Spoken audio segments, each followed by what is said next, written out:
ఆ నాయకుడి పదవికి ఎసరు వస్తుందా? డెడ్ లైన్ చూస్తే 10 రోజులు కూడా లేదు. రేవంత్ రెడ్డి ఇజ్జత్ కి కూడా ఇదొక సవాల్ కానుందా? మరి ఆ నాయకుడి పదవిని రేవంత్ ఎలా నిలబెడతారు? ఇప్పటికే డీలిమిటేషన్ బిల్లుకు వ్యతిరేకంగా తీవ్రంగా విమర్శలు చేసిన రేవంత్ రెడ్డిపై కేంద్రం గుర్రుగా ఉందా?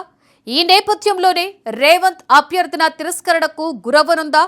కేంద్రం యాంగిల్, గవర్నర్ స్టెప్, రాజకీయ లెక్కలు ఇవన్నీ కలిసి ట్విస్ట్ ఇస్తున్నాయా? అసలు ఎవరా నాయకుడు? ఆయన పదవికి వచ్చిన ముప్పేంటి?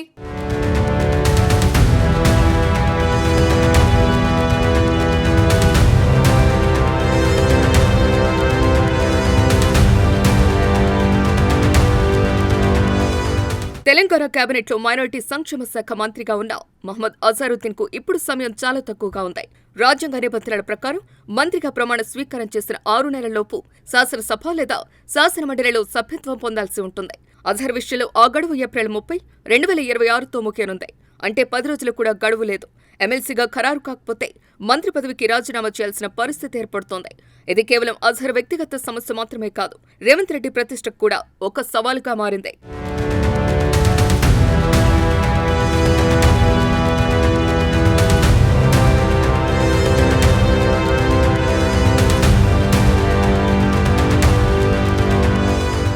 అజర్కు ఎమ్మెల్యేగా ఎన్నికయ్యేందుకు ఎలాంటి అవకాశం లేదు.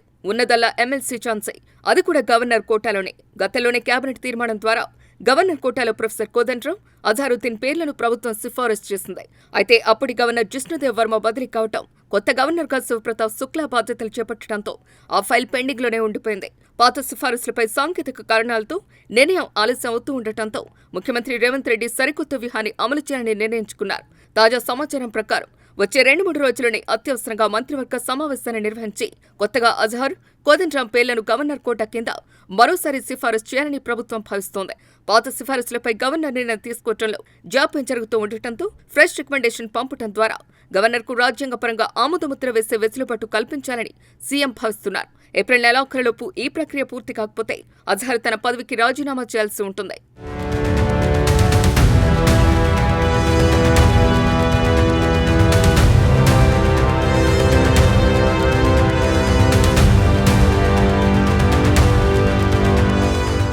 గవర్నర్ క్లియరెన్స్ రాకపోతే ప్లాన్ బిగా అజహర్ను మరోసారి మంత్రిగా ప్రమాణ స్వీకారం చేయించడం లేదా హైకోర్టును ఆశ్రయించడం వంటి ఇతర ప్రత్యామ్నాయాలను కూడా ప్రభుత్వం సిద్ధం చేసుకున్నట్టు సమాచారం. అయితే గవర్నర్ ఈ వారంలోనే సానుకూల నిర్ణయం తీసుకుంటారని రేవంత్ ధీమాగా ఉన్నారు. ఈ వారం ముగిసేలోపు స్పష్టత వస్తే రేవంత్ రెడ్డి రాజకీయంగా మరో విజయం సాధించినట్లవుతుంది.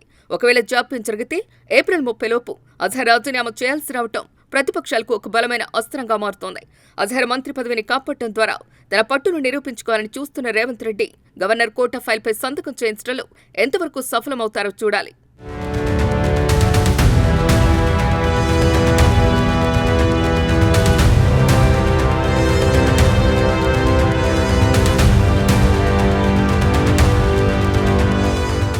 అజహరుద్దీన్ పదవి కోల్పోతే అది కాంగ్రెస్ ప్రభుత్వానికి, ముఖ్యంగా రేవంత్ రెడ్డికి రాజకీయంగా ఇబ్బందికరంగా మారే అవకాశం ఉంది. ఒక కీలక మైనారిటీ నేతను మంత్రిగా చేసి 6 నెలలు కూడా గడవక ముందే పదవి నుంచి తప్పుకోవాల్సి వస్తాయి. మైనారిటీ వర్గాల్లో తప్పుడు సంకేతాలు వెళ్లే ప్రమాదం ఉంది.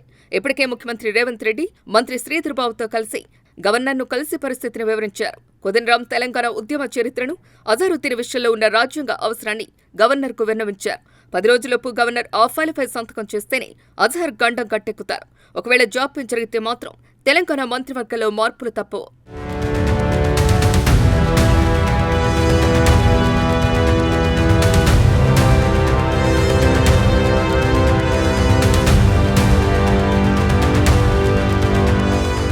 రేవంత్ రెడ్డి డీలిమిటేషన్ ప్రతిపాదనని తీవ్రంగా వ్యతిరేకించారు.